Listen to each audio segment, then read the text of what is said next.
Meu nome é Walter Leite. O observador é a coisa observada. Gidu Crisandu. Walter, o que significa o observador ser a coisa observada? Quando um homem observa uma árvore, uma flor, ele é a flor? Quando o homem observa um sentimento, uma atitude realizada por ele, o que significa? Vou usar a linguagem do coração, minha experiência pessoal.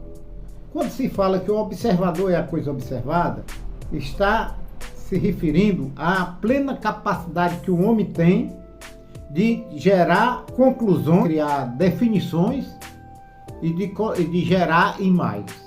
Então, o ser humano, diferente dos animais, tem evidentemente a capacidade e um poder de avaliação, de definição sobre o que ocorre com ele e ao seu redor. Então, portanto, é fundamental. Quando o homem observa uma flor, a rosa, ela está ali. A rosa é indiferente a quem está observando. Ela é o que ela é. Ela se expõe na sua totalidade. No entanto, quem está observando, no caso, o observador, ele vai de imediato, quando ele olha a rosa, ele olha essa flor, ele olha essa rosa, imediatamente ele vai fazer uma definição. Ele vai dizer que é uma orquídea, ele vai dizer que é uma papoula, ele vai dizer que é uma rosa, ele vai definir.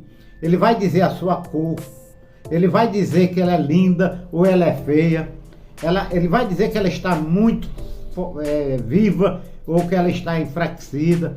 Ele vai falar sobre as lembranças que esta rosa está produzindo na sua vida. Ele vai dizer da sua aversão ou da sua predileção sobre esta rosa.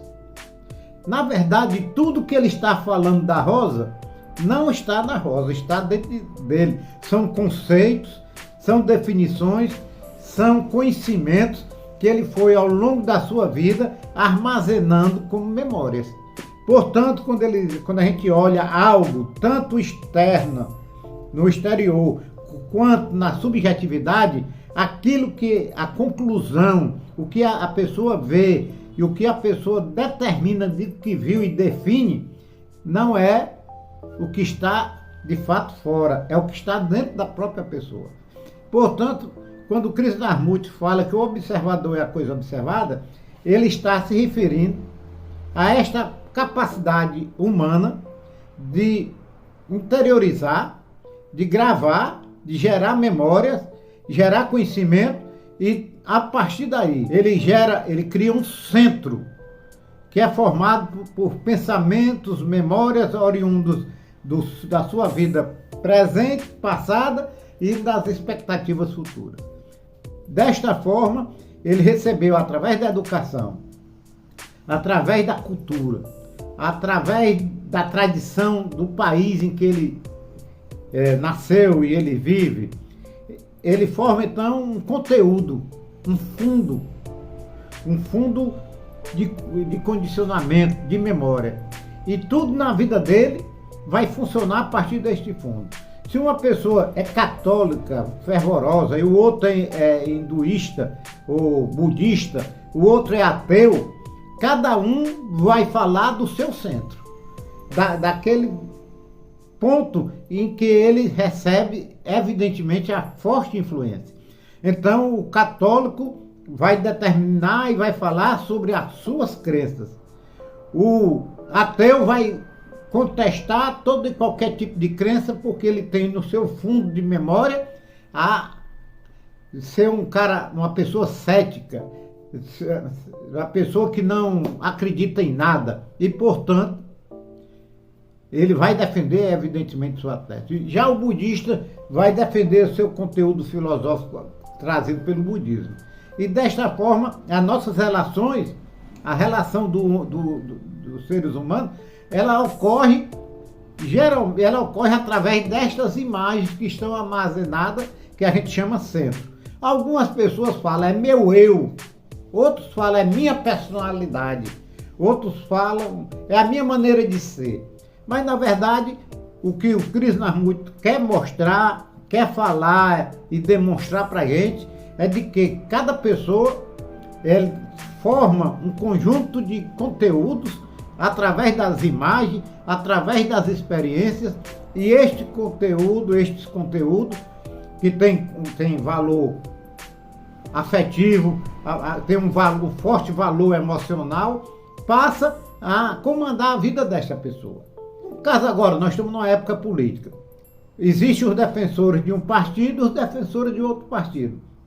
Cada qual vai observar tudo ao seu redor de acordo com a sua concepção política ou ideológica. Então, aquele fundo de cada um é que vai determinar a predileção, as escolhas, as decisões. Portanto, o observador é a coisa observada significa que não existe uma separação efetiva entre a pessoa e as imagens criadas e formadas, os conteúdos emocionais, moral, o conteúdo espiritual, o conteúdo filosófico, a sua maneira pragmática de ser, tudo que ele viu, as experiências, os traumas, as angústias, as dores, as frustrações, formam um fundo, um conteúdo. E este fundo, este centro formado através de todas as memórias vivenciadas ao longo da vida, é que vai formar o que a pessoa chama o eu, o meu centro. E este centro é que vai observar as coisas, mas ele não é diferente. Então, quando a pessoa vê um defeito, uma atitude que ele fez, vamos dar um exemplo, a pessoa começou a mentir, se tornou uma pessoa mentirosa, mente com facilidade. E cada vez que ela mente, ela sente dentro de si uma convicção de que está mentindo, e aí vem logo aquele fundo moral que está armazenado dentro dela, e que vai logo na sua mente, vai observar aquela atitude. É como se fosse uma divisão. Eu que tenho este fundo, eu que sou este fundo de memória, cometi o ato de mentir. Então, quem mentiu? Fui eu. Eu quem? O detentor deste fundo de memória, com nome, com endereço, etc. Então, eu menti. Então, existe uma diferença entre a mentira e eu, é isso que eu tenho de entender. Não existe a diferença. Não existe duas pessoas. Existe apenas a ilusão criada na mente, que é um processo, ocorre de uma forma até inconsciente, que a pessoa passa a ter esse centro e passa a observar. Então, esse centro que observa a mentira, é como se ele cria uma ilusão. Ele cria uma separação entre ele e a atitude. Ele fica assim, é como se ele estivesse observando outra pessoa mentindo. Ele olha aqui e diz, mas você está mentindo, você é um mentiroso, mentir não é bom. Portanto, a pessoa fica observando a mentira, a mente cria essa divisão e faz um julgamento, porque ela tem na memória arquivada a ideia moral de que mentir é algo terrível, mentir é muito feio, mentir é algo pecaminoso, mentir é algo que é reprovável, que não deve ser uma atitude de um homem bom, de um homem correto. Essa mente, este centro, sabe que mentir é isso, e gera um mal-estar, gera culpa, e a culpa queima. Isso ocorre sutilmente dentro de cada pessoa. E Krishnamurti diz que o observador é a coisa observada. Não existe esse processo mental de um observador separado da atitude. Eu sou tanto o observador como eu sou a atitude. Eu sou aquele que está observando a mentira e eu sou o mentiroso. E que este processo de separação é um processo criado por este fundo. E este fundo cria, então, uma ilusão.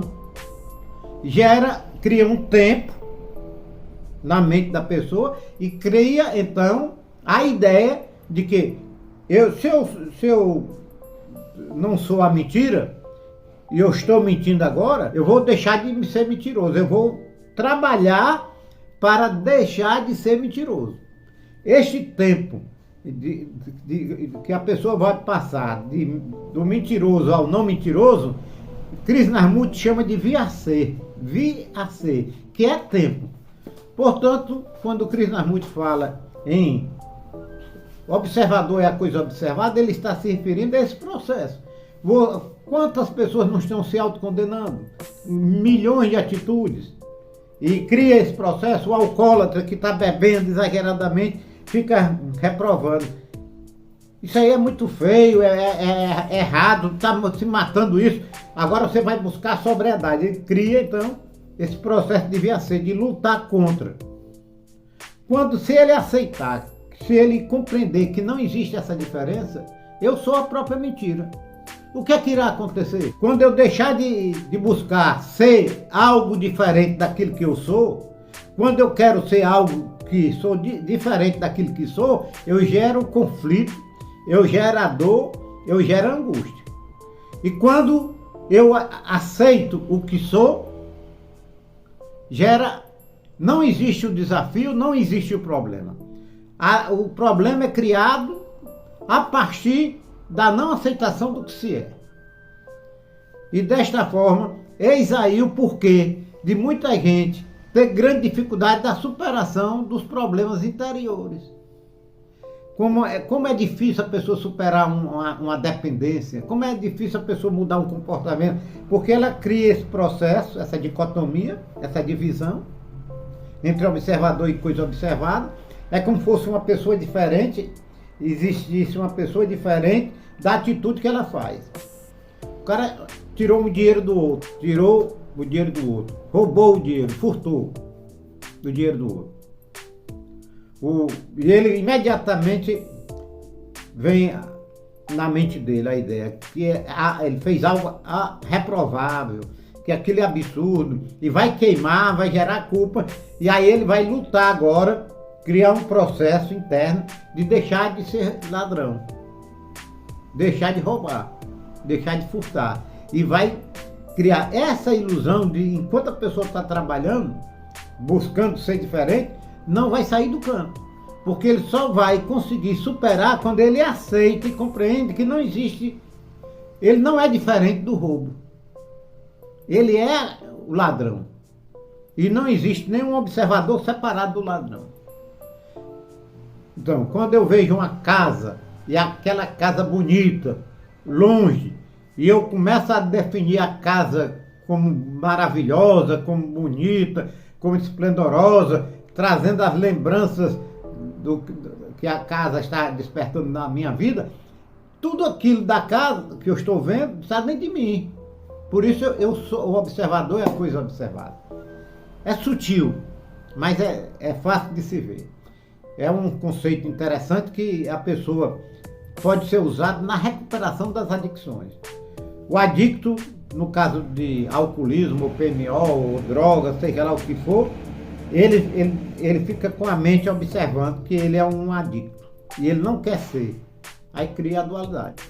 E cria o VAC, e ele fica no conflito, gera o problema, perde energia e não sai do lugar.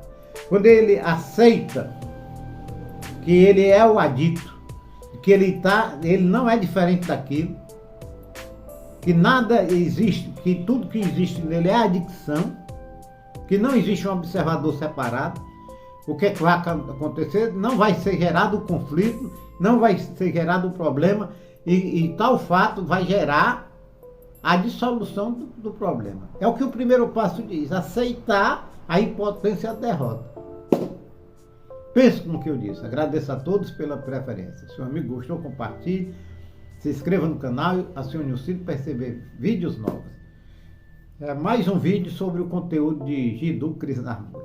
Agradeço a todos pela preferência.